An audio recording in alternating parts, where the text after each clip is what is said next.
सृष्टि बचपन से ही दिखने में सुंदर नहीं थी, लेकिन अमीर बाप की बेटी सृष्टि पर उसकी माँ जान छिड़कती। मेरी बेटी कितनी प्यारी है, भगवान सबको सृष्टि जैसी बेटी दे। सृष्टि धीरे धीरे बड़ी होती है। एक दिन सृष्टि की सहेली कहती है, तू दिखने में कितनी अजीब सी है, लेकिन मैं जानती हूँ हम सब में सबसे अच्छी शादी तो तेरी ही होगी। तेरे पापा अमीर जो हैं।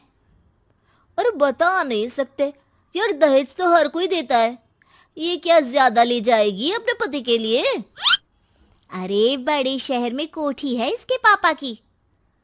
अरे पापा की है ना, कौन सी इसकी है? इसकी होती तब तो कोई भी लड़का इससे शादी कर लेता। अरे पापा की मतलब पापा की है तो मेरी ही है ना?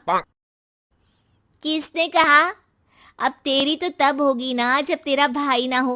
वैसे भी शादी के बाद सारी प्रॉपर्टी भाई के नाम होती है।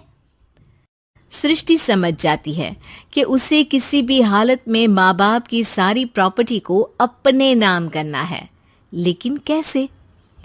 एक दिन सृष्टि का भाई शीनू कहता है, बहन क्या कर रही है? तुझसे एक बात करनी है। अरे हाँ हाँ करना, मैं तो तेरी बहन हूँ। बहन मेरी लाइफ में ना एक लड़की है, बहुत अच्छी है। मैं सोच रहा हूँ माँ और पापा से बात करूँ शादी के लिए। सृष्टि को समझ में आ जाता है कि भाई की शादी होते ही भाभी उसे एक दिन भी घर में बर्दाश्त नहीं करेगी। क्या बात है भाई, बताना कौन है वो? यार वो बहुत अच्छी लड़की है, पढ़ी लिखी है, मेरे साथ जॉब भी करती है। बस एक प्रॉब्लम है। प्रॉब्लम? क्या प्रॉब्लम है भाई? यार वो शादीशुदा है, लेकिन उसके पति ने उसे सिर्फ इसलिए छोड़ दिया क्योंकि उसके माँ बाप दहेज नहीं दे पाए। सृष्टि ये सुनकर न जाने क्यों खुश हो जाती है। अरे भाई तो क्या हुआ, लड़की तुझे तो पसंद है ना? शीनू को लगता है कि बहन उसे समझ रही है। वो इस बात से अनजान होता है कि उसकी बहन की मंशा पूरा घर हड़पने की है। सृष्टि अपनी माँ से कहती है, मम्मी मुझे तो बहुत चिंता है, पता है शीनू क्या कर रहा है? अरे क्या कर रहा है, वो तो काम पर जाता है और वापस घर आता है। नहीं ना माँ, वो यही तो नहीं कर रहा, बाकी सब कर रहा है।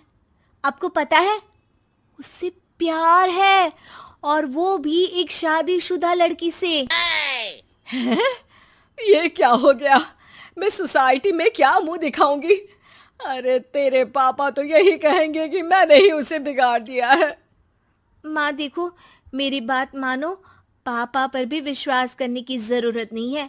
अब आप ही बताओ, पापा इतनी देर घर के बाहर रहते हैं क्यों? बोलो। अरे बेटा वो तो नौकरी करते हैं ना। तू बहुत भोली है माँ, पापा का ऑफिस तो 7 बजे खत्म हो जाता है, लेकिन देखो कितनी देर से आते हैं। अरे नहीं नहीं बेटा, ऐसी कोई बात नहीं है। सृष्टि माँ को एक औरत से बात करते पिता की फोटो दिखाती है। देखो माँ कैसे हैं पापा, मैं ना कहती थी कि पापा सही नहीं है। मैं तेरे पापा से बात करूंगी, दे फोटो मुझे। ओ माँ, वो तो डिलीट हो गई। लेकिन चल, तूने तो देख लिया ना, पापा से बाद में बात कर लेना, और हाँ मेरा नाम बिल्कुल मत लेना। हाँ माँ। अब क्या था, सृष्टि के माँ और पिता के बीच झगड़ा होना शुरू हो जाता है। सृष्टि के मन में क्या चल रहा था कोई नहीं जानता था।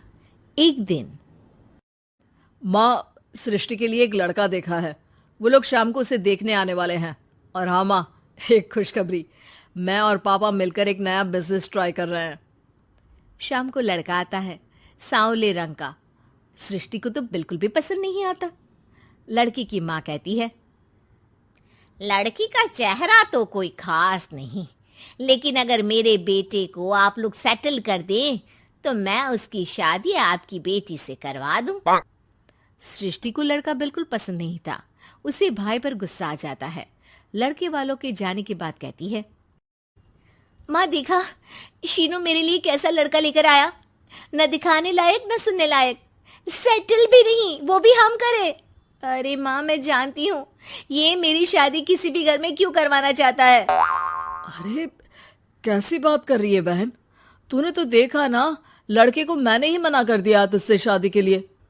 जिसने लड़का बताया था उसने उसकी बहुत तारीफ की थी। बात आई गई हो जाती है, लेकिन सृष्टि का मन शांत नहीं होता। क्या करूं, कुछ समझ में नहीं आ रहा। मेरी शादी हो गई तो ये लोग पूरी प्रॉपर्टी शीनू के नाम कर देंगे, मेरे हाथ तो कुछ लगेगा ही नहीं। तभी सृष्टि को आइडिया आता है। वो किसी वकील को फोन करती है। जी देखिए, अगर आपके मम्मी पापा का तलाक हो जाता है तो आपके पिता की आधी प्रॉपर्टी आपकी माँ के नाम हो जाएगी, फिर उसे वो किसी को भी दे सकती है। सृष्टि अब माँ को बेटे के खिलाफ भरती है। माँ, शीनू पर नजर रखा करो, वो जिस लड़की के प्यार में है ना वो शादीशुदा है।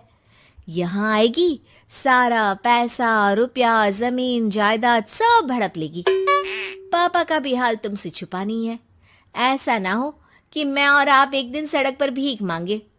हे भगवान, मैं तो जीते जी मर जाऊंगी अगर ऐसा हो गया तो।